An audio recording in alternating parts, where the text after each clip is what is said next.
La combinación del calce inglés con el diseño italiano se llama Brooksfield.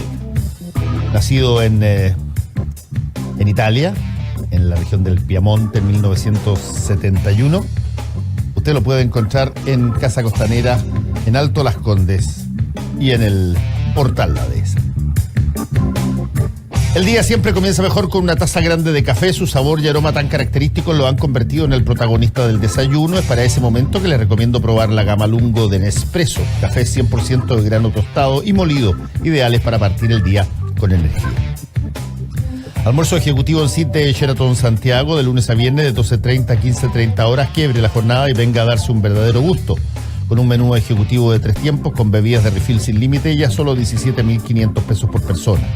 Todos los días algo diferente para disfrutar. Almuerzo ejecutivo en el City Sheraton Santiago. Más información al 222-335.000. El secreto del éxito está en tomar riesgos, superar desafíos. Viva la vida a concho tomando buenas decisiones. Batería Hankook. Mucho más. Es combinación clave en la 92.9. Somos la clave. Hay a veces la necesidad de poder visibilizar cuál es la opinión de las personas respecto de un tema. Esto que probablemente hace 20, 30 años era muy difícil de percibir en términos prácticos, esto de visibilizar una opinión agregada. Hoy día se hace muchísimo y tenemos aquí en el estudio a Nicolás Freire, director del Observatorio de Políticas y Redes Sociales de la Universidad Central. Nicolás, ¿cómo estás? Bienvenido. Hola, Fernando, buenos días, muchas gracias. Y lo que hacen los observatorios, y particularmente este observatorio también, entre muchas otras cosas, es justamente generar las posibilidades de poder tener una visión gráfica de cómo reacciona la gente y en qué sentido a determinados estímulos y variables. En el caso que queremos conversar con Nicolás Freire hoy día es el tema de la migración. Se introdujo el proyecto de ley sobre migraciones que intenta corregir un desajuste en términos legales, en términos de migraciones que va desde la época de la dictadura, que son las últimas leyes al respecto. Pero lo interesante de este Observatorio de Políticas y Redes Sociales es que permite que introducida una variable, como es el tema de migración, la gente se pronuncie o se pronuncia sobre ella en términos de sus redes sociales, en Instagram, en Facebook, en Twitter, y lo que hace el observatorio es que recoge esa observación de las personas y las mapea, las coloca agregadas de acuerdo a las que son parecidas en un sector, las que son discrepantes en otro, las intensidades de cada una también se puede ver, y uno tiene una visión mucho más gráfica, más elocuente de cuál es el pensamiento de la gente respecto de este tema, y queremos conversar un poquitito con Nicolás sobre eso. ¿Qué es lo que te dice a ti este estudio de percepción de la migración en las redes sociales? Bueno, Fernando, mira lo que dice el estudio. Nosotros recogemos, como tú bien decías, distintas variables. No es que busquemos la palabra ley de inmigraciones o proyecto de ley de inmigraciones, sino que buscamos distintos tópicos que, habiéndolos definidos con el equipo académico del observatorio, podrían hacernos pensar que al mencionarlos se está hablando de migraciones. Estos tópicos se recogen en una base de datos. Por ejemplo, buscamos ley and migraciones and Chile, que digamos, uniendo esos tres conceptos en todo lo que existe en Twitter en particular en este caso.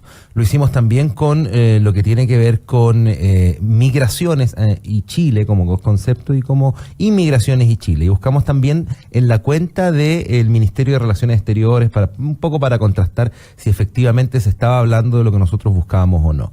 Y efectivamente surgieron algunos, de acuerdo al análisis semántico, algunos conceptos, algunas palabras que nos llamaron la atención. Podríamos decir que existe una conversación que ciertamente es más visceral en las redes sociales, quizás por la espontaneidad y el anonimato que ésta te permite, y entonces encontramos palabras o conceptos que apuntaban derechamente a tópicos como delincuentes, como pudren el país. Hay una conversación bastante dura en las redes sociales con respecto a este proyecto y con respecto a las migraciones en Chile en general. Se encuentran, también nos llamó mucho la atención cómo se reflejan un poco la presencia de los grupos migrantes y de aquellos grupos migrantes que, y esto es simplemente una hipótesis o deducción justamente del equipo del observatorio, tienen mayor acceso a Internet. Por ejemplo, Haití no nos apareció como palabra, como concepto en todo este análisis. Sí nos apareció Perú, sí nos apareció Bolivia y el dato curioso nos apareció Colombia, que es un grupo fuerte inmigrante, y es un dato curioso porque también, de acuerdo a los términos de georreferencia que nosotros pudimos encontrar, uno de los focos de conversación era justamente Antofagasta, donde existe una presencia importante de inmigración colombiana. De acuerdo al análisis semántico, justamente es eso, digamos, lo que mayormente nos llamó la atención. También que sobre la cuenta del Ministerio de Relaciones Exteriores, que participó en el envío del mensaje por parte de la presidenta Bachelet, no hay una conversación sobre migraciones. El tema está dominado por otros tópicos, por otras contingencias internacionales, como son el problema en Venezuela, la visita en ese entonces, porque lo medimos durante la semana pasada, del vicepresidente estadounidense. Entonces, no había una sintonía. También eso te permite evaluar este tipo de análisis. ¿Qué sintonía hay en el territorio digital por parte de las instituciones públicas y de la conversación que se está dando? Es decir, ¿están hablando de lo mismo que los usuarios les están conversando? Y en este caso no. La cuenta del Ministerio de Relaciones Exteriores no estaba, por decirla con un buen chilenismo, estaba ni ahí con lo que le estaban conversando los cibernautas. Los cibernautas le conversaban de inmigración y el Ministerio de Relaciones Exteriores lo que hacía era informar, digamos, una conversación un poco desactualizada con respecto a los tiempos. Valoramos también esta conversación. La valoración es un proceso, lo hacemos de acuerdo a un muestreo aleatorio, con base estadística, con un nivel de confianza de un 95%. Estamos hablando de un muestreo sobre un universo de conversaciones de 5.000, 6.000 interacciones. Eso es lo que estamos hablando. El muestreo se lee cada uno de los documentos que se incorporan en la muestra. Y de acuerdo a una pregunta, es decir, si está completa o inequivocablemente a favor del proyecto. Aquí, si valoramos el proyecto, se enviaba como valoración positiva, y si quedaba completamente, digamos, evidente la percepción negativa del proyecto, se enviaba a valoración negativa. Y aquí fue otro de los ítems que nos llamó la atención, que no obstante la conversación fuese visceral en las redes sociales, la valoración del proyecto era positiva. Un 51% de valoración positiva en la red generó este tópico de valoración, mientras que hay un 23% de valoración negativa. ¿Por qué falta un porcentaje ahí? Bueno, porque no todo es negro o blanco, sino que hay también documentos que pueden ser de información, etcétera, que no entran en la calificación de positivo o negativo. ¿Qué era lo que principalmente celebraban los cibernautas? Que finalmente se daba un paso más con respecto a una normativa que yacía ahí desde el tiempo de la dictadura. Era lo que más se festejaba. Lo que más se criticaba, y coincidió justamente cuando hicimos el análisis de actores que estaban en las redes sociales pronunciándose sobre esta temática, era la ausencia de migrantes, y en este caso de organización que representasen a los migrantes a la hora de elaborar, a la hora de ser consultados en la elaboración de este proyecto. En números, curiosidades, por así decirlo, en las redes sociales, en el territorio digital, solo un candidato presidencial se pronunció sobre el proyecto en sí, Alejandro Guille. El nivel de empatía que generó el envío del mensaje por parte de la presidenta en Twitter fue un nivel de empatía bastante alto, podríamos decirlo, con más de 1.500 me gusta, que nosotros usamos por ahí también algunas técnicas de valoración con respecto a cuánta empatía genera un mensaje como tal. Superó más del 1% de los seguidores que tiene la presidenta, lo que es bueno. En las redes no todos están activos en todo momento, a cualquier hora. Y con respecto a los actores que se pronunciaron frente a este proyecto, obviamente tenemos la presencia favorable de actores institucionales, la misma cuenta del ministerio, la de algunos diputados que comúnmente se pronuncian sobre temas de migraciones, pero que son cercanos al oficialismo, mientras que hay otros, como el diputado López, la diputada Núñez, que también valoraron positivamente el proyecto. Es decir, no obstante sean de oposición, en las redes sociales, digamos, celebraron el envío del proyecto en sí. Uno es el número de los actores que nosotros encontramos que no manifestaban un acuerdo evidente en las redes sociales con respecto al proyecto, y es Noriega, el secretario general de la Organización de Migrantes de Chile. Rodolfo, correcto, que justamente se pronunciaba en contra, pero ahí también hay una cuestión, hay que leer un poco cuál es el comentario en sí. No era una conversación o no era un documento que señalase que el proyecto no fuese bueno o no era bueno que el proyecto se presentase, sino más bien coincidía con la valoración negativa de aquel 23% de los usuarios de que no hubo participación por parte de los migrantes en la organización del mismo. Estamos conversando con Nicolás Freire, director del Observatorio de Políticas y Redes Sociales de la Universidad Central. Mira, yo tengo una cuenta de Twitter, no tengo Facebook, no tengo Instagram. La cuenta de Twitter hay bastante gente que sigue, y por lo tanto tengo la ventaja de poder apreciar distintas opiniones.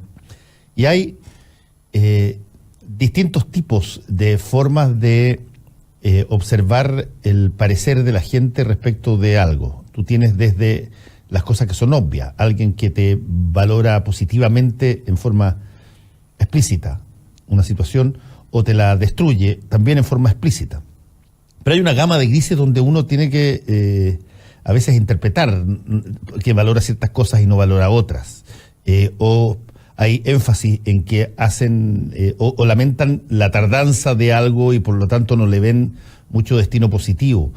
¿Cómo se calcula que algo está siguiendo un camino de valoración o está siguiendo un camino de reprobación?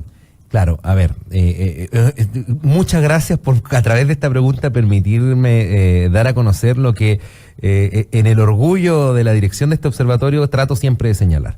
Nosotros no hacemos análisis semántico a partir de máquinas. Es decir, como comúnmente para análisis de empresas generalmente se hacen, donde tú pones un tópico que si aparece la palabra bonito o aparece la palabra feo, eso automáticamente va a terminar como valorado positivamente o valorado negativamente. Aquí lo que se hace son valoraciones humanas y por control de pares. Es decir, hay dos equipos que de manera separada leen cada uno de los tweets de la muestra. Es decir, un ojo humano que está leyendo, y por lo tanto la ventaja del ojo humano es que puede percibir detalles. Exacto, interpretar ironía, ver una fotografía, ¿no? Y a partir de eso tener, digamos, ser más fino a la hora de analizarlo. Y lo segundo es que justamente este control de par permite que con base en la pregunta que nosotros nos hacemos, y la pregunta siempre incorpora la palabra inequivocablemente, es decir, ¿es para ti una valoración positiva con respecto al proyecto de ley que podrías decir que es inequivocablemente positiva? ¿No hay otra forma?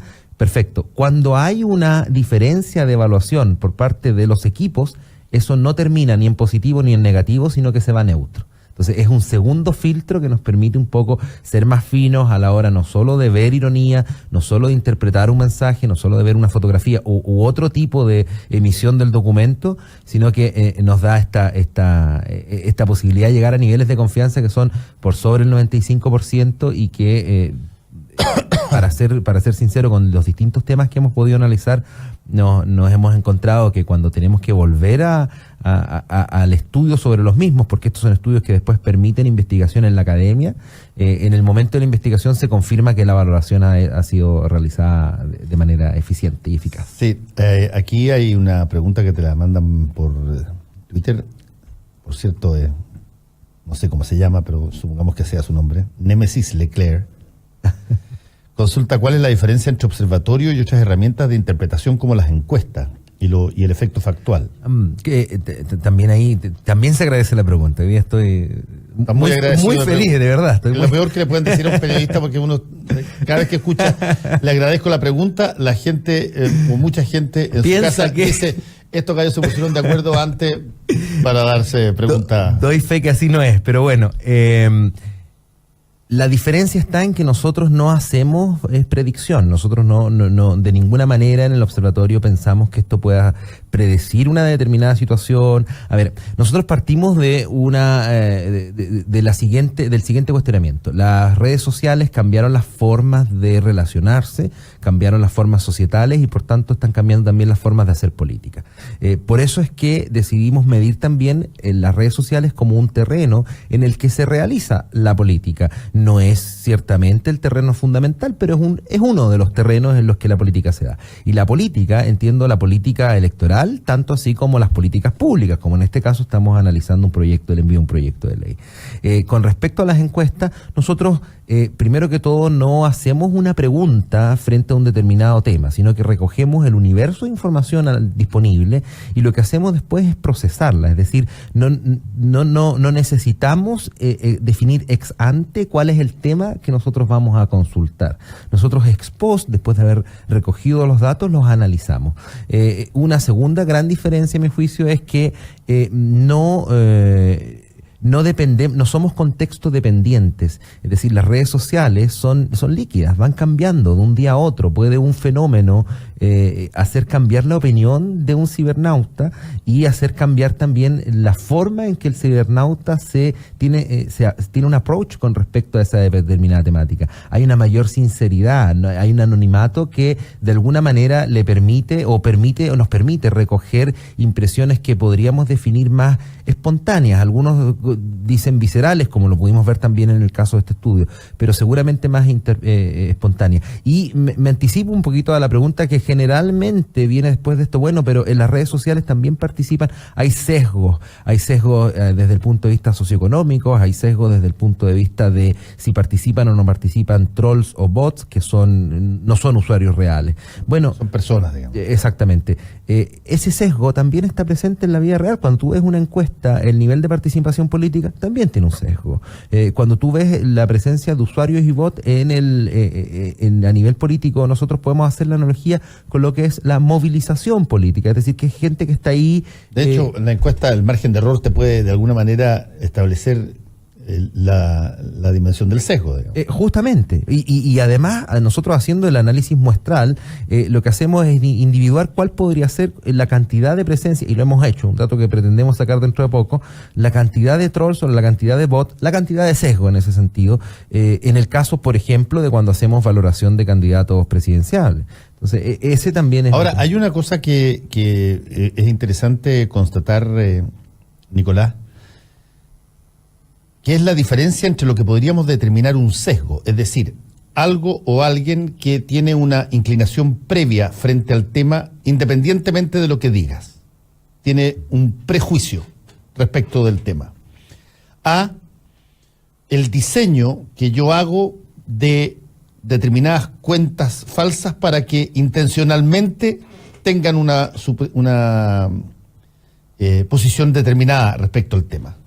Yo trato de dar la impresión de que frente a determinado tema hay una opinión mucho más alta de la que efectivamente existe sobre la base de utilizar estos bots o este tipo de cosas. Eso ya no es sesgo, eso es ya... manipulación. Es una manipulación de los datos, intencionalmente. ¿Se puede detectar eso en estos observatorios de redes sociales? Te mentiría si te dijera sí, tenemos un método para detectarlo. Pero afortunadamente también te puedo decir, lo hemos detectado. Es decir, este es un tema en el cual en Chile yo creo que es especialmente y crecientemente importante a la hora de la campaña política, digamos, porque hay ciertos temas que agarran los candidatos que tú de repente ves que se disparan los likes, pero sabes que esto me gusta y todo. Una cosa general o incluso palabras que se repiten en términos de encomio o de rechazo, da lo mismo. Y tú puedes sospechar que las personas en realidad no existen y que puede haber una máquina que esté fabricando eso. Mira, la detección que hemos hecho justamente tiene que ver con la valoración de los candidatos. Nosotros empezamos a ver, y se compone de dos partes. Lo primero, nosotros empezamos a ver la cantidad de interacción que generaba cada uno de los candidatos. Y nos dimos cuenta que habían candidatos que no correspondía, digamos, la cantidad de interacción con respecto a la posición real en el escenario político del candidato. Y entonces eso nos llevó a ver un poco más allá. Además, nos dimos cuenta que justamente esos candidatos que tenían una interacción inflada, por así decirlo, tenían una valoración negativa muy pequeña. Entonces ya teníamos dos cosas que nos parecían anormales y que fueron los dos eventos que detallaron una mayor investigación con respecto a eso. Por lo tanto, interacción fuera de lo común, valoración negativa extremadamente pequeña. Lo segundo nos llevó a decir que un candidato presidencial tiene que tener valoración negativa en las redes sociales. Eso sin duda, para poder decir que un candidato importante tiene que tenerla. Eso es una de las cosas. Pero después lo analizamos de acuerdo a los nodos y a las redes que se producen. Entonces, logramos, por ejemplo, de acuerdo a un hashtag, determinar dónde se origina el hashtag y determinar cuáles son los brokers del mismo hashtag y cómo se van generando estas distintas comunidades virtuales y las redes de opinión de la misma. Y eso nos llevó justamente a determinar efectivamente comunidades, por así decirlo, de trolls o comunidades de bots o comunidades de personas que repetían un mensaje. Y ahí está el sesgo. Y ahí pudimos excluirlo y pudimos hacer un análisis con el sesgo y pudimos hacer un análisis limpiándolo. A ver, es que esto nos queda tiempo todavía para conversarlo, porque esto tiene, a mi modo de ver, una importancia capital en lo que va a ser el futuro de las comunicaciones. Capital. Porque, ¿de qué se trata? Básicamente el que una persona que está dudando, que está indecisa respecto de cualquier cosa, no te digo indecisa respecto de la votación por uno u otro candidato, porque eso puede ser una situación que se resuelve de otra manera también, pero está indecisa respecto de la toma de posición respecto de un tema. Y tú empiezas a ver una serie de opiniones respecto de una posición. Y esas provienen básicamente de bots. Lo que básicamente se está aquí construyendo, o lo que se está estableciendo, es la posibilidad de que tú puedas persuadir a personas a que adopten una determinada materia, no por contenido alguno que tenga que ver con aquello, sino que por lo que técnicamente, por lo menos en psicología social, se conoce en palabra inglesa como group thinking, que es, qué sé yo, un pensamiento grupal. Que tú sientas que tienes que pertenecer a un grupo mayor, tienes que conformarte a un grupo. Como tú ves el grupo y lo ves que crece, tú dices, mira, debe ser correcto. Si ese grupo es totalmente falso o es totalmente... lo que tú tienes es un acto que limita en el delito, quizás. Es muy parecido a las catarsis de las comunicaciones de masa en los totalitarismos, si lo piensas desde otra perspectiva también. No, pero por supuesto, y por montones de cosas. Es la lógica, si tú quieres, llevado a terreno más pequeño, es la lógica que pasa mucho a través de sectas. Tú tienes de pronto una debilidad en determinadas cosas, necesitas que el grupo más grande te refuerce una determinada cosa, te metes a algo y la verdad es que tú suspendes tu juicio, suspendes tu pensamiento crítico en función de que tú ves que todo el mundo va. Es el mismo efecto de las burbujas que pasan en términos económicos. Tú te metes a darle plata a Chan, te metes a darle plata acá porque empiezas a ver que todo el mundo lo hace y por lo tanto tú confías en que si todo el mundo lo hace es porque debe ser beneficioso para ti. O te tranquiliza el que haya más gente alrededor que vaya en la misma dirección y finalmente todo puede ser parte de un timo, ¿me entiendes? De una estafa. Es cierto, con una salvedad, que en las redes sociales tú construyes tu comunidad. Es decir, tú eres capaz de decir, no quiero escuchar el mundo y quiero escuchar mi comunidad. Ahí tienes que meter el juicio crítico para poder hacer esa reflexión. Tiene que haber una suerte de reflexión crítica por parte tuya, de decir, mira, estos son mis límites, a esto me someto. Sí, sin lugar a dudas, yo voy en lo más mecánico. Cuando tú entras a la red social no escuchas a nadie y tú empiezas a decidir a quién vas a escuchar. Y entonces en la medida en que vas decidiendo a quién vas a escuchar, vas creando o vas construyendo tu comunidad. Obviamente, si tú partes diciendo quiero escuchar gente que la piensa como yo y entras, ahí doy completamente por cierto lo que tú planteas, y entras en una de estas burbujas, efectivamente, además, la posibilidad de que eso ocurra es mucho mayor, porque estando dentro de la burbuja virtual, por así decirlo, se potencia el efecto, se potencia el eco, y finalmente lo único que escuchas es lo que está dentro de esa misma burbuja.